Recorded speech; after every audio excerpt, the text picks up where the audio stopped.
stranded in space on a ship crashing into the atmosphere of an unknown planet, Emil Spencer knew that the only way to survive would be by his own wits and guile. He vowed that somehow he would find and slay the titanic cosmic beast that put him in this predicament, VY572. With every installment, we follow Emil's explorations and discoveries on this journey of revenge against all odds. I'm Midnight Jester, and this is the Left Behind Starforge series. Episode 29, and I'm not going to belabor this recap part too much because we have some lingering questions that from the end of last episode that I want to get to near immediately. The really short version of last time is Emil made a deal with Tycoon of the Beowulf to abandon other goals so that he could just pursue getting the new power core to bring back to the people of Concord and doing that right away. They were going to accompany him, but before he's doing that, he's trying to squeeze in just enough time to maybe thwart the Wooden Heart. And the main thrust of that we saw last time was using Vert's power to force the truth out of people, to try and force the truth from the captain of what was the Wooden Heart's weakness. That's where we left off last time, was we successfully, after quite a scuffle, actually asked the captain that question. But we have not yet gotten an answer. And man, oh man, have I wanted to put some forethought into this, roll some oracles in advance, things like that to get an idea, because I don't know what the Wooden Heart's weakness is. Let's find out together. So I think the first thing I want to do actually is it's maybe a little bit of a retcon of the last moves, but not really. I want to represent kind of how well we're able to pry this out based on a gather information roll. Because that's kind of what we're doing right now, is we're going to try and figure out something helpful and specific, ideally. That's what we would get on a strong hit from gather information. And the reason I think this is worthy of a roll, even despite everything we've done to get ourselves into this position, is that, we're up against a god here. Sure, weird superpower is compelling the truth out of him. It worked on Emil, and he was kind of locked up. But even Emil got a chance to resist that, and this is the avatar of a god. So I think it's very much up in the air how long they're going to be able to keep him contained in this sort of power field, and how much information they're going to be able to pry out before the god escapes and breaks the enchantment, kind of. So let's start off with that. It's a wits roll. Even though the main reason they're able to do this is coming from Vert, we're still going to be doing this as Emil rolling, because Emil is going to be really conducting this investigation through Vert by funneling the questions through him. He's coming up with it. He's figuring out what to ask. Because sure, we started off by asking, tell us the Wooden Heart's secrets, or the weakness. But there's probably at least going to be some amount of resistance and need to ask follow-up questions, as I imagine the heart is probably going to give as little as possible that is technically true, and it's going to be up to Emil to keep latching on to the kernels of truth and how to dig in deeper to him. So this is why Emil is the one whose wits are getting involved. So let's make that roll, and we get... Okay. We start off with a miss, which is your investigation unearths a dire threat or reveals an unwelcome truth that undermines your quest. Pay the price. Now, the easiest thing to do in response to that would be the heart immediately being able to break free. But this isn't a face danger, right? The point of this is that it's what we learn that's really bad. Which leads me to more think that I'm going to say right now the problem is that this basically means we're not able to pry anything. The heart, it's currently locked up in it's being dazed by this truth beam thing. It's not breaking free. It's not able to do anything because the heart is using all of its capabilities at the moment to basically just lock down and have the captain not answer anything, because this is really dangerous. So it's really leaning more into the unwelcome truth, which is that currently the heart is powerful enough that it's able to avoid saying anything to this truth. Now, there may be ways to weaken it a little bit and find ways to make it have to say something. But at the moment, the unwelcome truth is that it's not enough. Now, we still need to pay the price. And in this case, I'm kind of interested in I think the price on this is going to be that, like, they're trying for a little while, right? They're using up time, and they hear back from Dash that, like, the Tycoon's ready to go. They want to get out of here, and as far as they're concerned, Emil is doing that. Like, the whole point was he agreed to get out of here immediately.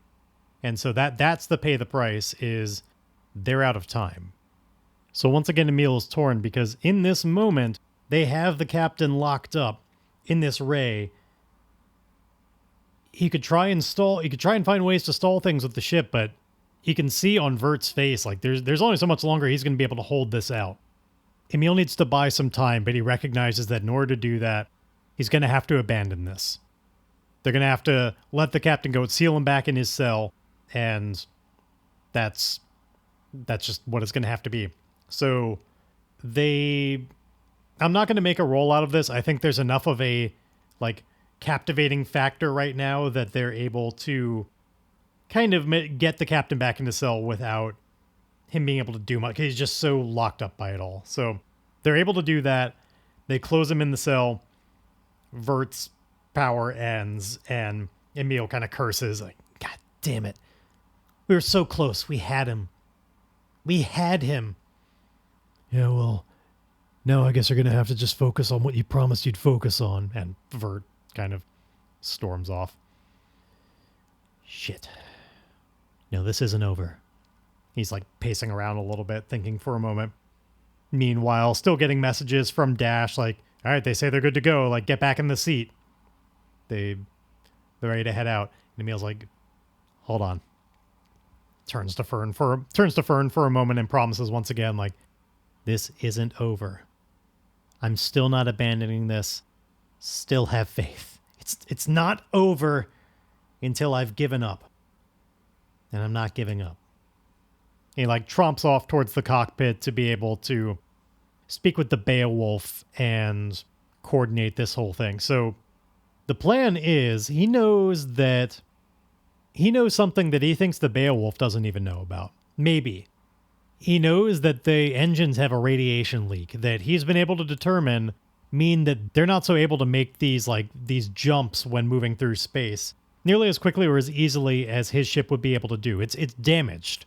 So the whole route down the hallway, I want to start this off. He's going to secure an advantage he's going to come up with what he's going to say in advance. Like, he's pre-planned exactly how he's going to pitch this, because he's going to try and suggest to them that it is not safe for them to jump. He's going to bring up the damage and talk about how the reasons why that may well damage the ship further if they were to make a jump. Emil is certainly happy to move on without them. Like, he's ready to jump and go on this mission, but if they want to be able to accompany him, he strongly advises them to fix the ship first, else it gets further damaged in a way that could really compromise the crew of the ship, and possibly even his own ship.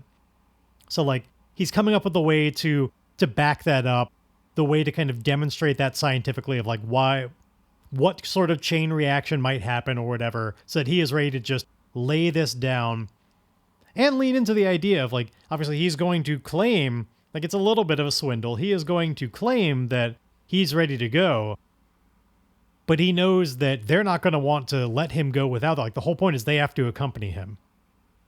So he's going to see if he can, so this is first just to secure an advantage, to have had the chance to really come up with what he's going to say in advance. And that's definitely a wits thing. That's having the time to think this through, to plan out an argument. So let's make that wits roll, and we get... Oh, shit. Miss with a match, a double 7 match. We are not off to a great start this time. Wow. And for the record, the last miss we had was almost a miss with a match as well. And it was a 9 and an 8. It's like, none of this, even if we had high momentum, unless we had the, like, 10 momentum from last time, none of this is looking to work. So miss with a match, you fail, or your assumptions betray you. Pay the price. Now, as before, the stakes of this roll were only so high, but it is a miss with a match. And this is not him making the argument, though. So I guess the thing that makes the most sense to me, because this is just about him coming up with what he's going to say in advance. Like, in a different game, I might say that he's come up with something that's like a bad way to argue it, and he would have, like, a penalty on it, but that's not that's not really fitting with this system. It might be more that he is... I kind of see it almost like he can't leave behind his kind of like devil's advocate and thinking through the science of it all. And he, like, as he's talking it through, all he's doing is coming up with the reasons why it would actually be okay. Like all the things that he observed, be like, nah, and like this is why the ship could withstand it and everything. He's proving it the wrong way as he's walking down, and by the time he gets there, he's just like, he has not had a chance to think this through at all. Now I need to represent the match somehow. Let's see. There are a few different avenues we could explore with it. It could certainly have something to do with something unrelated, like something the Wooden Heart has done in... Like, maybe the Wooden Heart has done something with the captain when... Ooh. That's kind of an idea. Okay, I've got it, actually. So, here's how my assumptions betrayed me. It's like Emil didn't properly hang up the phone and like didn't know he was on speakerphone type of thing. So like somehow through just like a complete fuck up of the communications between him and Dash and the Beowulf, Emil was talking this argument out loud. And as we determined, he was actually accidentally kind of proving why their engines would be okay. And he's saying this out loud as he's working it through, trying to think of how to convince them of the argument. And he's accidentally already making it.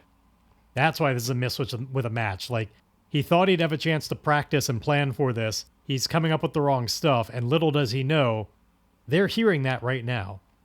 So the Beowulf knows that Emil knows that they'd be fine. They could totally leave.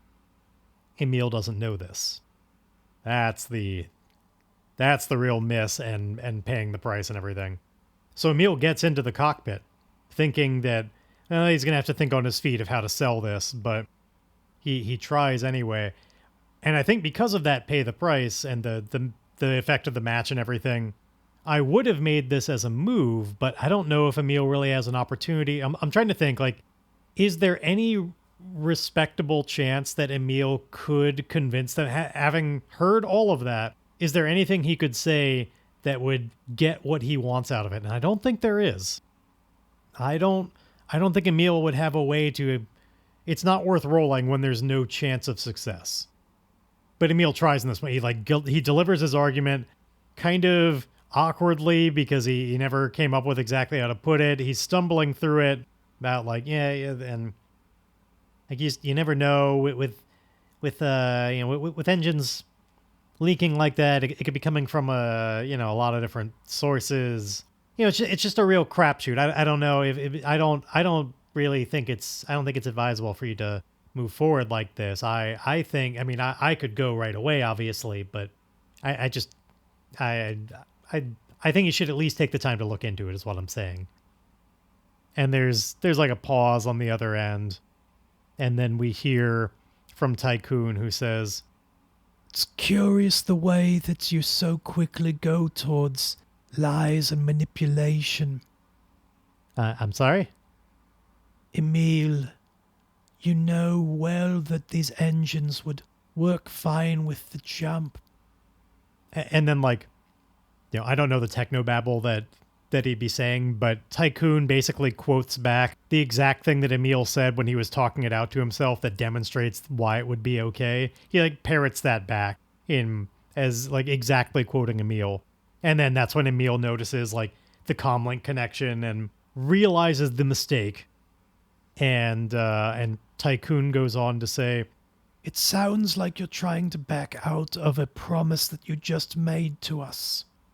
This is not an auspicious start to your attempt to try and make good to our people. Now I ask you again, are you committed to doing what you said you would? Or are we going to have to capture you? It's not a course I'm hoping to do, but one I feel plenty capable of." So shit. They know what's up. Emil, he's not got a lot of choices here. If he's clinging on to the hope to maybe still stall for time, there's only really one trick left in the bag I can think of. And it's a reach. I still haven't determined whether or not this is what Emil is doing, but just me talking it out to myself. Emil could still make it so that his ship can't go somewhere. Like, if his ship can't fly, well, then they might just go to the route of capturing him and taking him themselves. Like, if he does anything too screwy like that, because I was like, he could release an EMP blast and make it so, like, his ship is just, like, the engines are offline and it needs to be fixed and everything. But I feel like right now they'd be especially primed to recognizing anything really screwy like that. They're going to be sick of his shit. And that's when things start getting a little bit more hostile. So, yeah, I think Emil's got the tough choice here. Fern doesn't want to be on this ship. Oh, he made a promise. He promised Fern that if this didn't work, he would vent the captain into space, because that was the only safe course. Ooh, he does not want to do it, but he's standing by that. And at least now, unlike the last time he had to just kind of cold-blooded murder somebody, it's a little bit easier. Not just because he's done it before, but he's not face-to-face with the captain or anything, right? Like, it's very remote. He can kind of compartmentalize as just like pushing a button. Because I do think that because the captain is in a cell and this was like a prison ship with various kind of security measures and stuff, I'm going to ask the Oracle, but I think it's likely that this ship is fucked up enough that indeed there would be a way to just kind of like vent a prisoner from the brig just directly out into space. Certainly they wouldn't have those controls inside the cell, but if you ever needed to really lock something down and somebody was being a real problem, it was always possible. Well, I guess we're about to find out.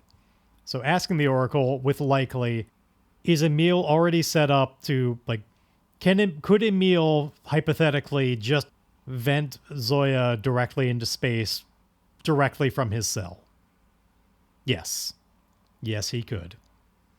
And to do my usual thing, it even would have been the case on 50-50. But this is a prison ship. It totally... All it would require is him going into the computer system and doing it.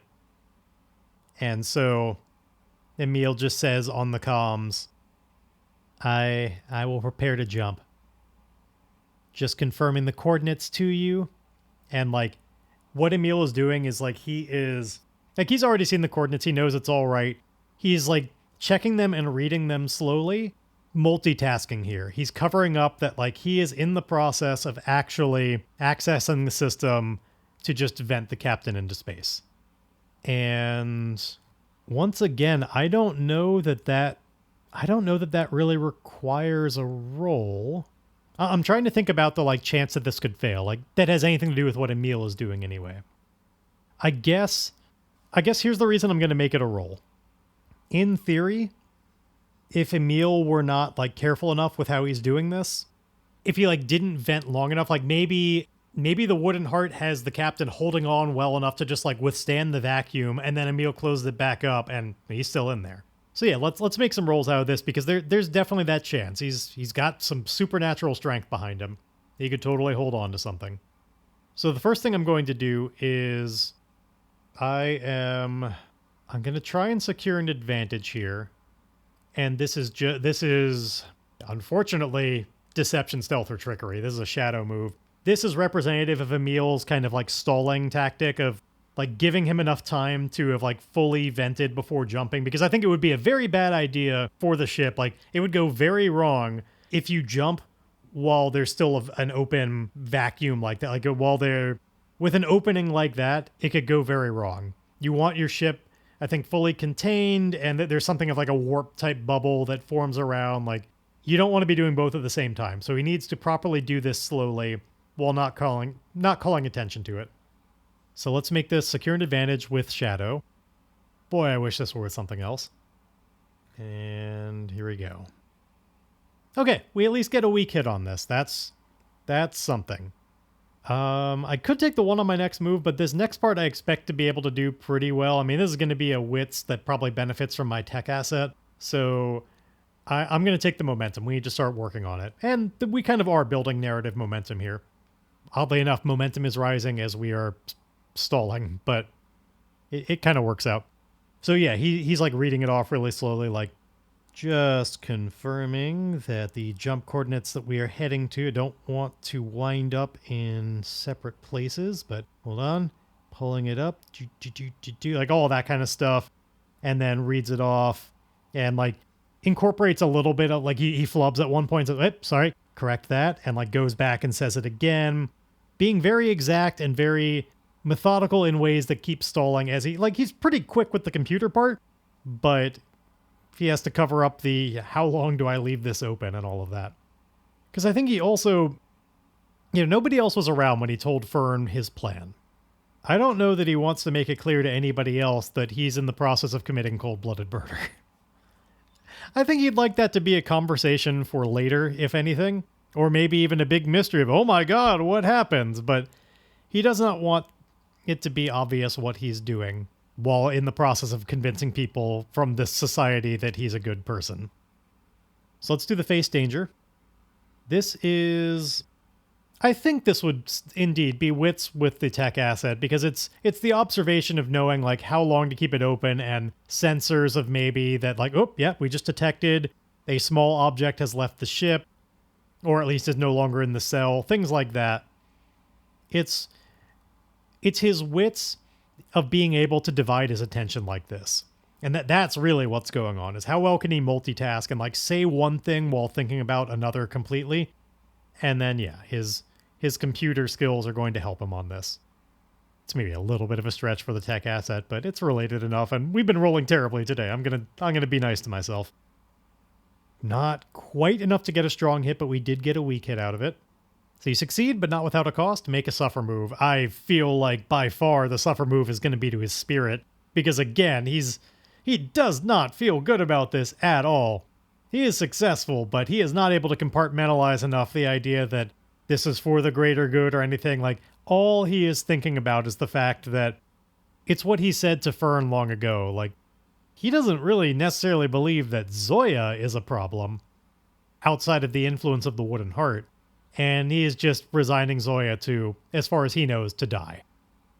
So, spirit goes down to 0, which means I have to make the endure stress move. So I get to roll my heart, and let's see what happens. Fuck! It's another miss with a match double 7s. It's worse than you thought. Suffer an additional -1 spirit or lose momentum -2, which I don't even have a choice of the two. If your spirit... So, momentum goes down to 2, to the momentum we just earned. If your spirit is 0, which it is, you must also mark shaken or traumatized or roll on the table below. I feel like this is definitely the moment where it makes perfect sense that Emil is shaken by this. Absolutely shaken by it. But here's the thing, it was also a miss with a match. And I'm going to be relatively simple with that. I'm going to just say that the match means that I have to do the effect of losing it's as if I had to lose 1 more spirit or 2 more momentum. And so we're going to go all the way down to momentum of 0, actually. This just rocks him to his core. He thought he could compartmentalize it. He absolutely cannot. And just like, he has got as he sets the coordinates and goes, like closing it up, I don't think he can even communicate right now. I think we're hearing things from the other end, like the confirmation from Tycoon and all of that, like radioing that back.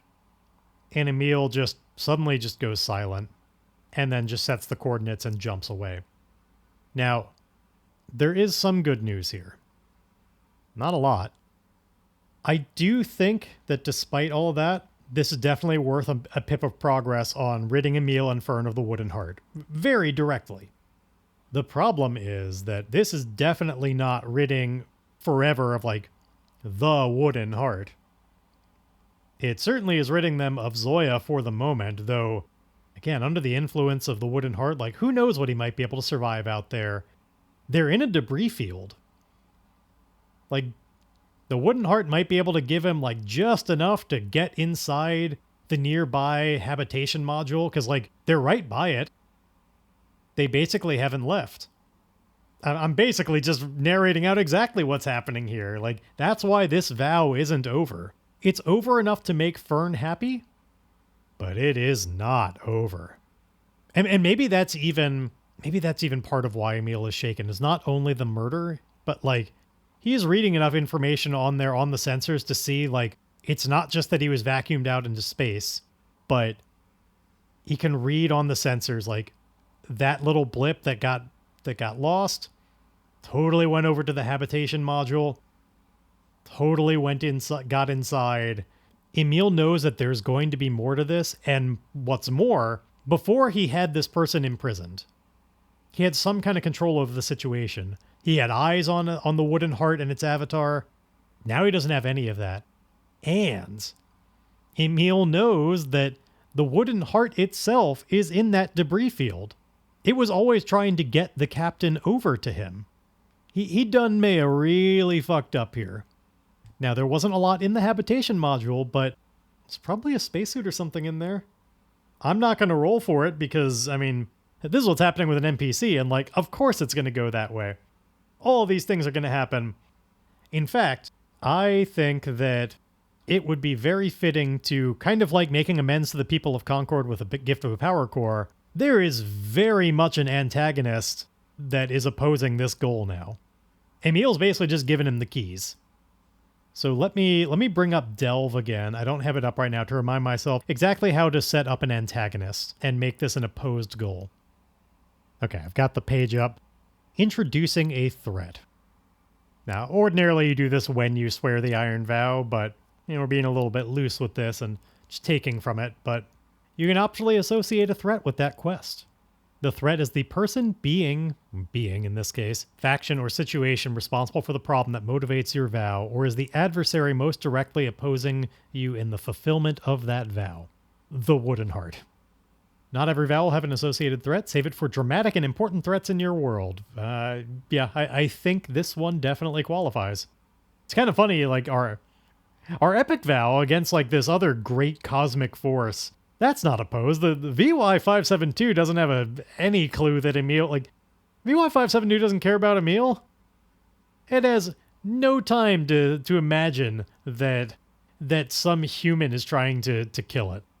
Far below its attention, but this one is. So name the threat.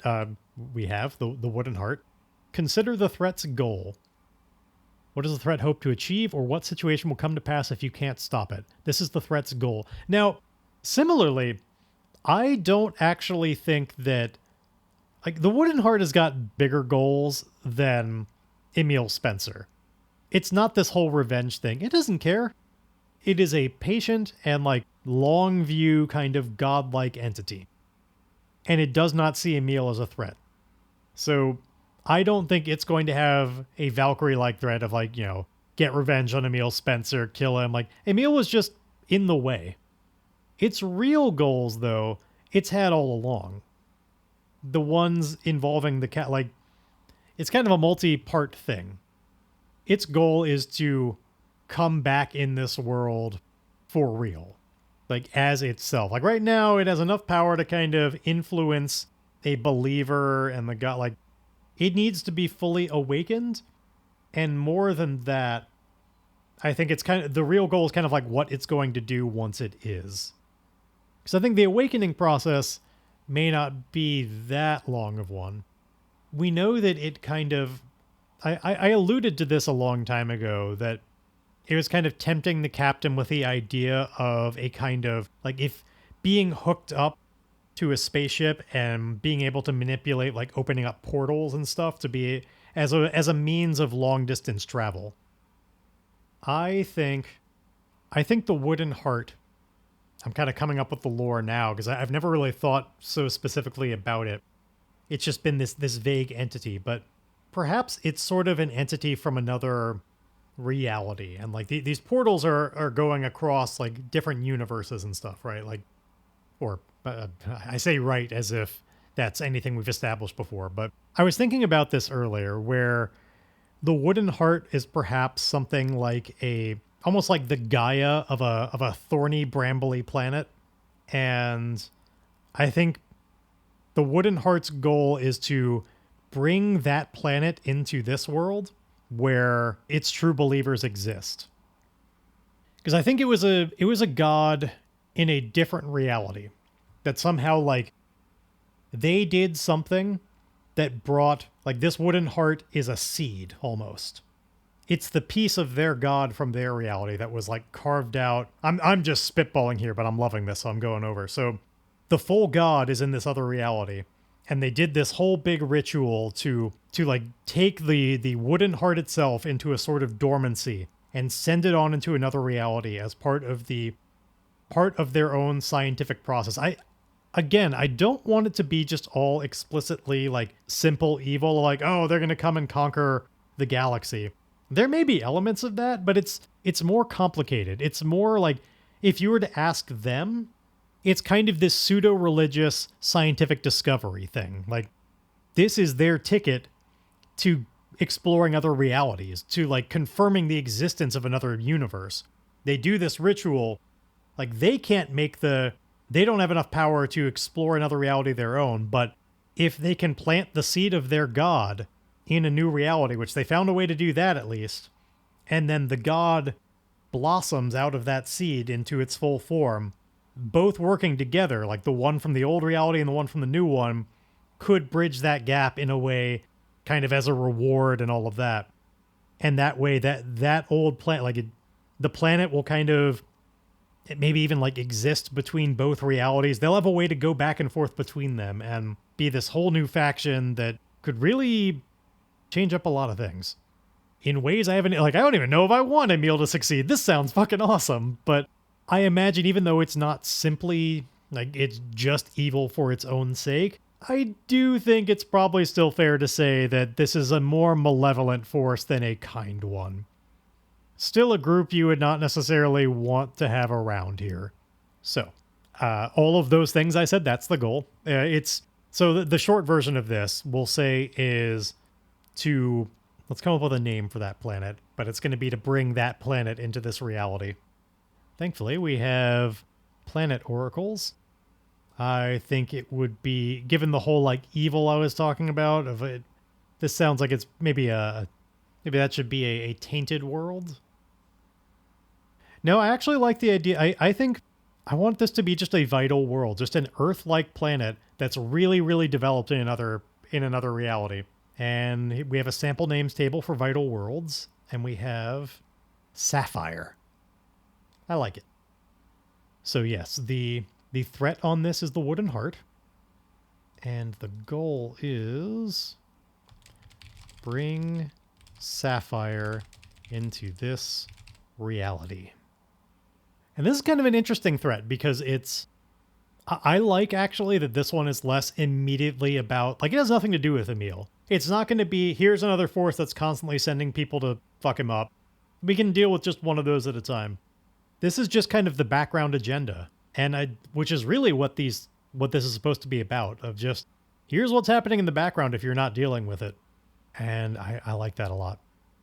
So importantly, if you successfully fulfill your vow, the threat is no longer tracked, though it may pose trouble in new ways. If you forsake your vow, the threat achieves its goal. So if we ever just completely forsake this for whatever reason, Sapphire's coming, and everything that means.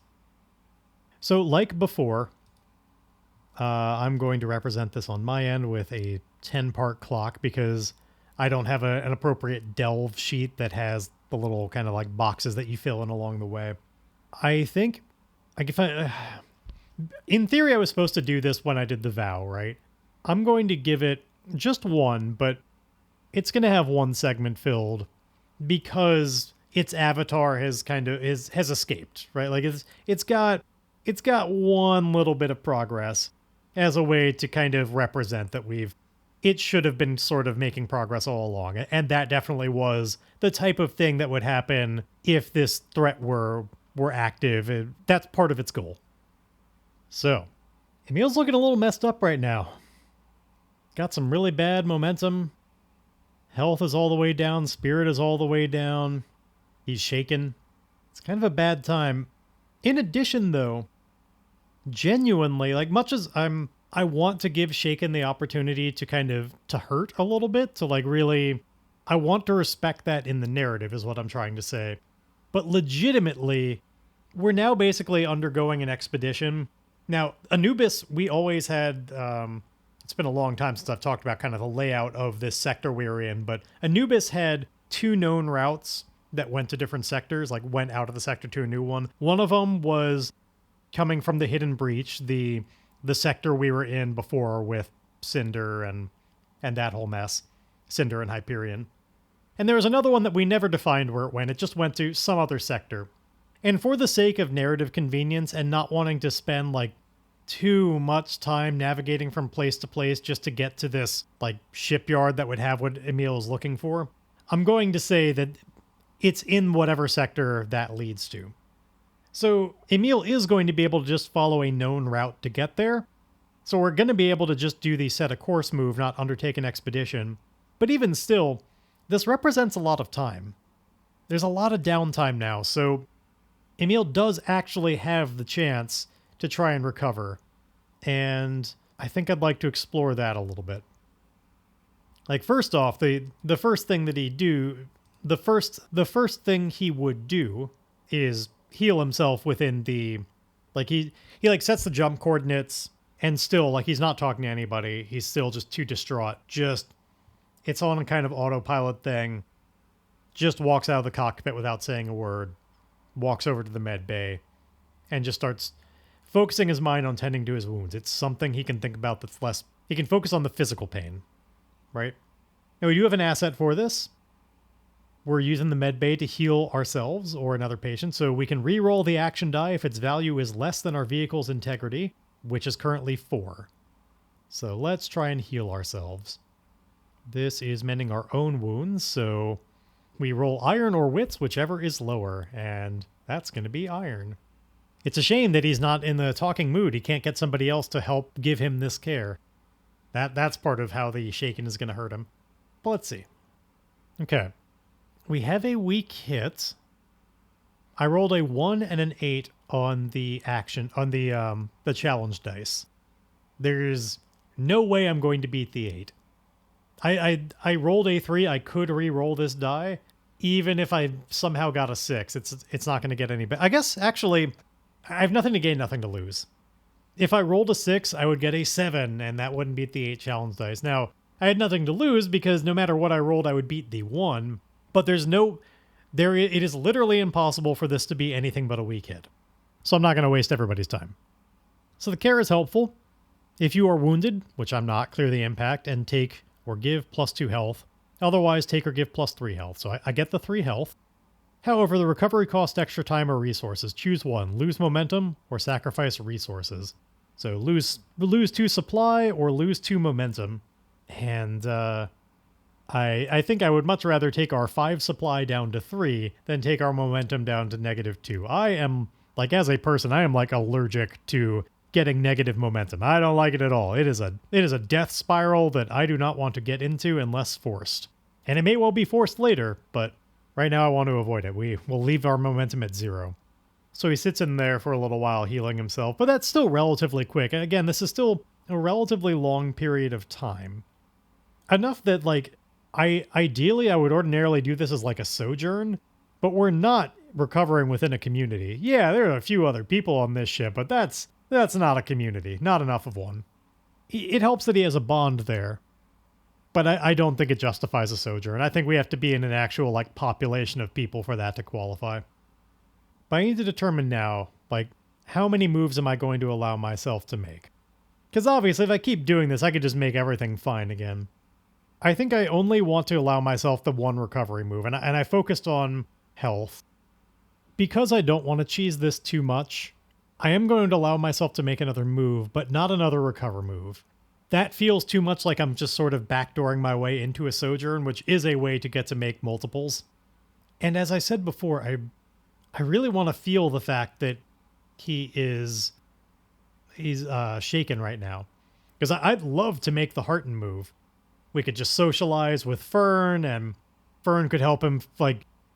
It makes a lot of sense that Fern would be able to help him feel like it's okay, like it was for Fern, he was being a good friend, and that might help get him out of this daze. But I don't want to allow myself to make that move yet. We'll find another moment for that. What I will allow him to do, though, and this could take a lot of time, we're out of our fiery, like, EMP energy from our Firebrand one, and that's what happens when we rest and meditate to gather this energy. So I think Emil he really wants to be alone right now. Oh shit, that's a roll plus spirit though, and I have I have none right now. I did not think this through. Whatever. It's still what he's doing. We don't always do the like wisest and most directly logical things. Emil's feeling shitty, not feeling like talking to anybody. He gets into an area where he's gotten a lot of nice exposure to, I guess it's not any direct sun, which is where he usually gets fueled by, but there's probably various stops along the way. Maybe some of them involve being close enough to a sun that he gets a chance to do this, or maybe he's just feeling the energy of the kind of like, maybe he's just breathing in the energy of the like jump tunnels that you go through as part of this process, like the warping that has to happen. Perhaps that has a way of fueling this as well. I don't know. One way or another, we're able to do this. So I get to roll my +0, and let's see how this works. Somewhat predictably, it's a miss. It actually was closer to getting some kind of success than I was expecting, but it is a miss. And on a miss, I get to take 2 fire, but I endure harm -2. So like, and yeah, I actually like the idea that maybe the reason why is because Emil was indeed trying to fuel himself off of not the sun, but whatever energies are out there when you're jumping. And that is not the way you're supposed to do it. He gets fueled by it, but it burns in the process. So he just gained 3 health and he loses 2 of it right now. So it's really not going well for him right now. And he's just kind of wallowing and feeling real bad about all of it. But I guess I could endure that harm and see if maybe I can get some of that back. It's unlikely. It's only a +1 at this point. The problem with that is it's pretty likely at that point to just turn into a miss again because I don't have any momentum to save me. I'm not going to do that because then it will be worse than I thought and I'll lose all of the health I got. And this whole recovery period will have been for nothing, which it basically is anyway. I'm going to allow one more move though. Again, not a recovery move and not like meditating. I'm not going to get to re-meditate on this asset, nothing like that. But this is a journey. And sure, we get to skip a lot of it. Oh, you know what? Actually, we should probably make that move. I never have done. It is still a move we have to make, the set a course move. Now, set a course is something you roll with supply. In fairness, I should have done this back before he did the medical roll that reduced his supply down to 3. Because this would have happened when he was literally setting the course in the cockpit before he walked off to have some alone time. I think because it's so known, it can be that automated where this all would have happened at the front. So for the moment, I'm going to pretend my supply is 5 because it would have been when I made this roll. And we get a weak hit. And incidentally, it wouldn't have mattered whether it were 5 or 3, but I got a weak hit just barely. I could not overcome the 9.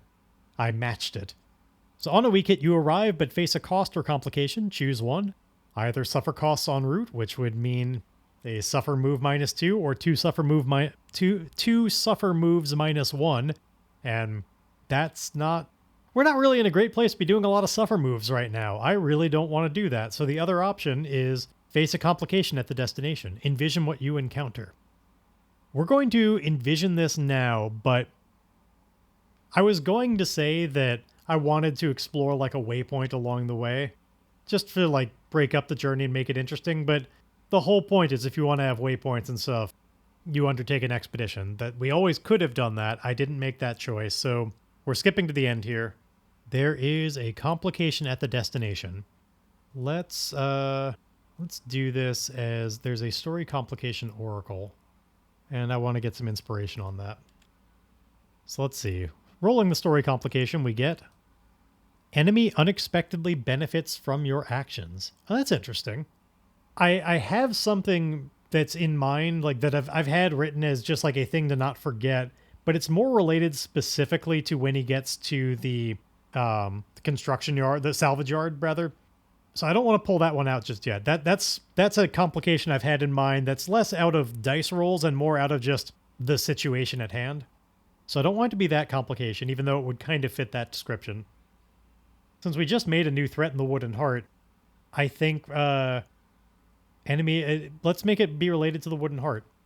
Now, the easiest thing to do would be advance that agenda, like advance the threat, make that move.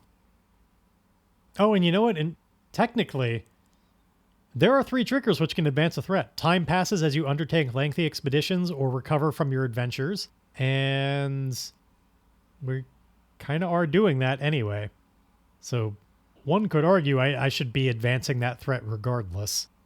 Well, let's do that first then. I'm sorry to keep kind of jumbling up the order here, but this is something that I'm less immediately familiar with, so it throws me off a little bit. So the advance a threat move, that's a D100 roll, and we've got a little table that we can roll against to see specifically what happens. So this is the advance a threat from just the fact that we're having this expedition and recovering and everything. Okay, we rolled a 78, and on this table it means the threat makes a dramatic and immediate move or a major event reveals new complications, mark menace twice. Great, so the wooden heart is already up to 3 out of 10. I think what that represents is indeed, like, the captain not only got over to the habitation module, but got a suit to be able to now more safely explore out into the debris field, pulled by the wooden heart in the right direction towards the correct ship that has it. And the captain knows which one. They had been interested in this wooden heart all along. They had been on the ship, they'd explored it a little bit. He just hadn't done what the wooden heart wants yet. But the dramatic thing that advances the agenda completely is Zoya now does the thing that, if you recall, back when we had the moment inside of Fern, where Fern had wrapped around Zoya, who at that time we only knew as the captain, and was making that artificial world involving the wooden heart, and then the wooden heart took over that like imagination. The goal then is what's happening now. The wooden heart wanted Zoya to prick his finger on one of the thorns on its vines and like allow it to absorb his blood, because that is going to be a key part of getting the heart to begin beating again. It needs blood to beat. So that's how the heart is more fully awoken. Now it still is not in its full god form. It cannot do the things it needs to, but it still has an avatar out here. And I think now that it is beating again, well, I don't know all of what that will mean, but certainly its power is growing. And it's probably an amount of, like, as it circulates blood around its form, it allows it to start kind of regenerating more parts of its body, or at least, like, it's probably going to need Zoya's help to, like, gather the right components. Things that are, like, precursors that could become the body. Piece by piece, it's going to be Zoya's responsibility to start reforming this heart. And when that happens, like, when pieces are brought, it's the fact that the heart is now pumping that will allow it to form on and, like, become part of a whole that'll be viable. So now that's something that can happen. Big moves. However, that was the other thing. We still need to do enemy unexpectedly benefits from your actions as a story complication. You know what? I'm going to keep this simple. Our roles have been kind of pounding us into the dirt lately, and our situation. This one's going to be relatively kind, but still makes sense. The actions that Emil took all are the ones of calling attention to the radiation leak. Like, Emil's been spending this time recovering, whereas the Beowulf has been spending this journey fixing that problem. And so, like, yeah, they're not exactly an enemy, but they, like, both are and are not. Emil hopes that they aren't, but they're still more enemy than not. And whereas Emil once had an advantage over them to be able to, like, if he ever needed to run away, he could bolt and they wouldn't be able to pursue nearly as quickly. Because, like, this whole journey, Emil has frequently had to, like, make stops and wait while, like, their ship recovers and stuff. But by the time they make it to the end, they have fixed that problem. And so Emil's opportunity to just, like, get away from them more easily anyway. He still might be able to try, but now it's not going to be nearly as easy. That window is closed. They have fixed that problem. Okay, here's sort of the awkward bit. And this is an awkward bit in 2 parts. So I had stopped the recording because I already had a little bit of an awkward bit, which was This is around the time that we've arrived in a new sector. I need to know what's in that sector. And that takes a lot of time and, quite frankly, more time than I feel like I have left in this episode. So I was trying to think like, okay, what else can I do between now and doing the sector? Because the spoiler, I suppose, the plan is we're going to have another one of those like DM sessions of just, I'm going to generate the sector next time. I had a lot of fun doing it last time, and it's been a while. It's been like 15, 16 episodes since we last did that, and we've kind of reached the end of a new chapter, as evidenced by being in a new sector. Anyway, so I was trying to think of like what else could I do to fill some of this time to make a more complete length episode without getting started on that. And I had some thoughts about, maybe do kind of a prolonged end a session move where we think a lot about kind of exploring like Zoya and the Wooden Heart and what his next steps are, and like really putting that as a kind of vignette, like sort of pairing begin a session and end a session into one big thing. But while I was thinking about it, I took a little bit of a break and I had some food, and there was just a little bit of like a little bit of stuff on some of my cabinets that I wanted to clean off. And so I took a sponge and I was just sort of cleaning off a little bit of schmutz.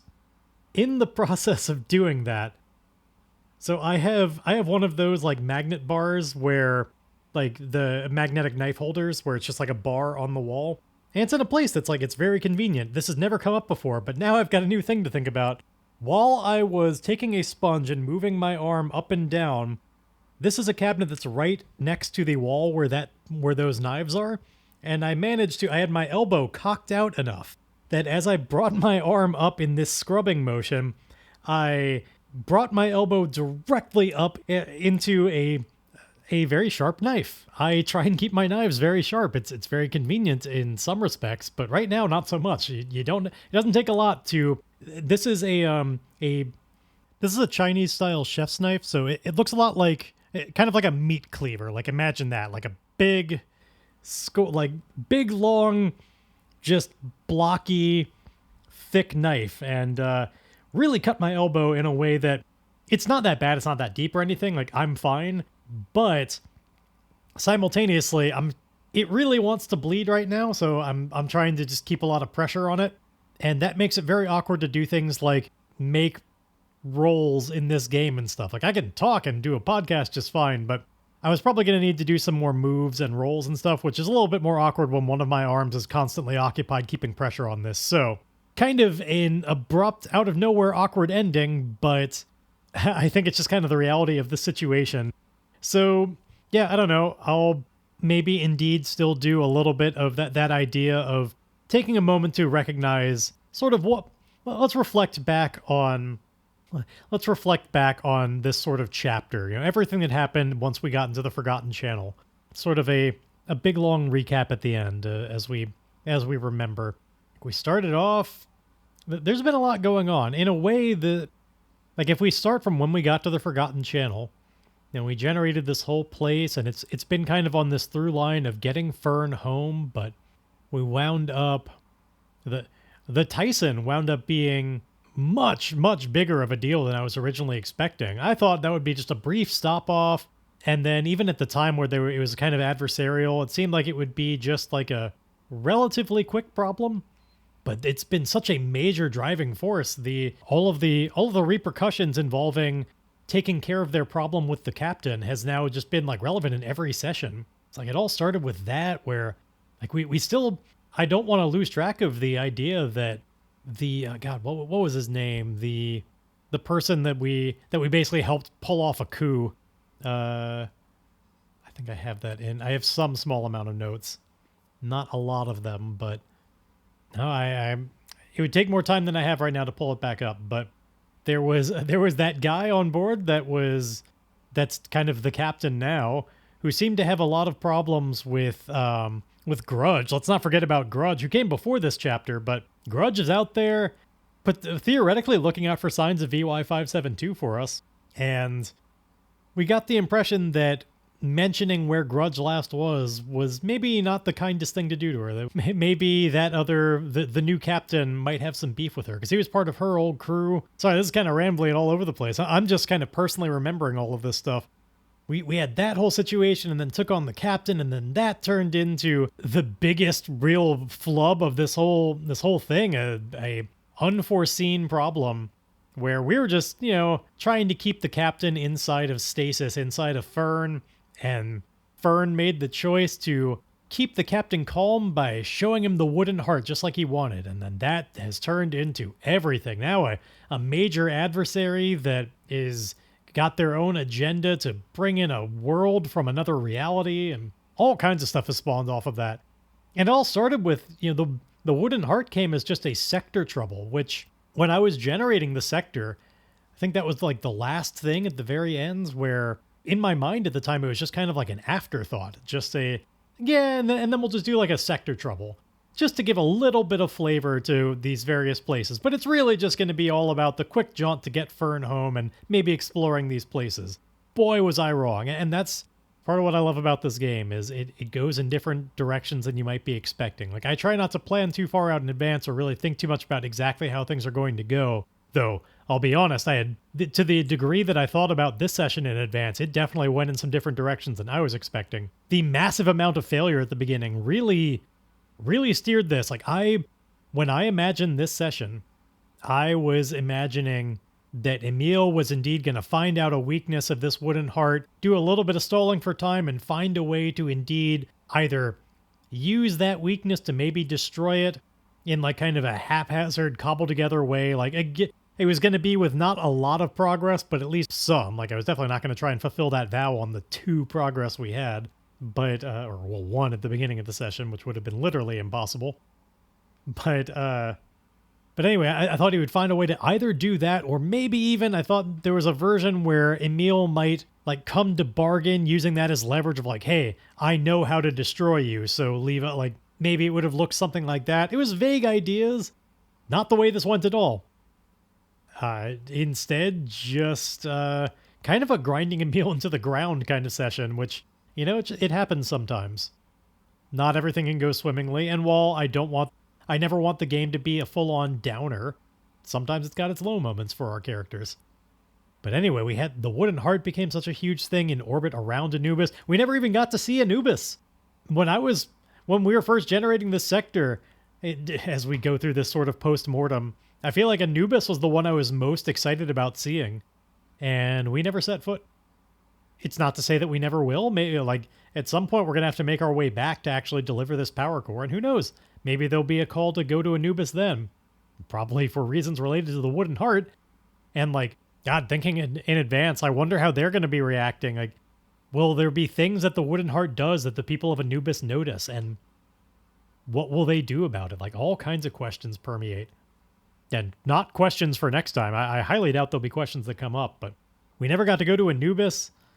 We never came up with a name for the unnamed planet either. That's always been a little bit awkward, just always having to say, like, the unnamed homeworld of Fern and stuff like that. I'm sure the people from, like, the nuclear facility, like, that whole society that was left behind from our time, that we did explore that mostly through Vert's eyes. I'm sure those people probably had a name for their planet back when they existed, before their own apocalypse. Who knows what exactly was the end of their civilization?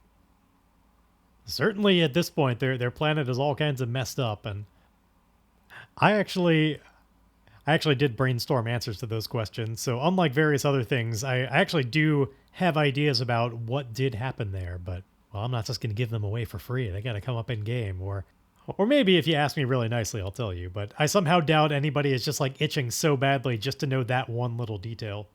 So yeah, we explored that planet a little bit. I feel like we gave at least a little sprinkling of some ideas that could be interesting to explore to the unnamed planet. I'll be honest, there are aspects of it that feel a little bit kind of hodgepodge to me. I don't know.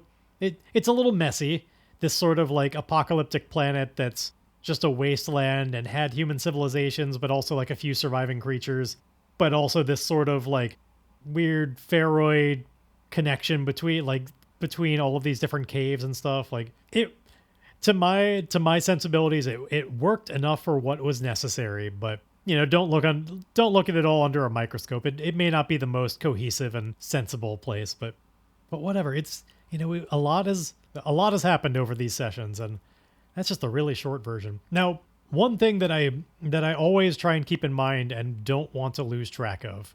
I always, slow as it is, I don't ever want to take too long between making some kind of progress towards the vow about VY572. Like, yes, this game is always going to be more about Emil's moment-to-moment, like, problems, but I do still want it, like, the beginning of the show still is about, you know, that intro during the music where I'm talking about how it's a story about revenge against all odds, and I don't want to ever fully lose track of that. So, as I move into, I guess, hopes for the next chapter, that would be the number one, that there are a few things I want to resolve. I definitely want to get a chance to see more about this wooden heart, but I also don't want it to be like the main focus. I'm hoping in the next chapter, Emil will successfully be able to make amends to the people of Concord, and like, as I project forward, like maybe actually spend some time with them, maybe a long period of time in the way that like spans years or something. Like we may wind up kind of flashing forward quite a while where he, but now I'm completely just getting ahead of myself.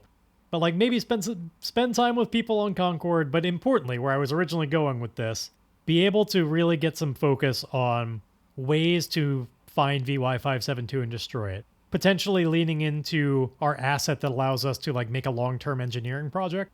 I don't want to completely lose track of the I will clear Shark's name vow, but admittedly, based on things that have happened, I'm less upset with that one kind of being on the back burner and not really mattering as much. That's one that, I don't know, it depends on how things go, but if I were to forsake a vow, I could see that one being one of them.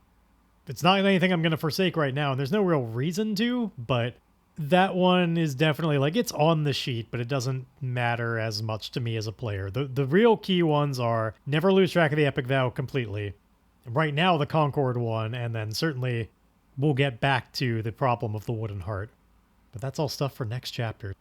Oh, wait, hold on. I should probably have said that a different way, because now, you know, I need to check on my elbow and everything, and perhaps this should be the right place to actually finally conclude this. So let me say it the proper way. But those are all events for next chapter. I hope to see you then. Play me out music.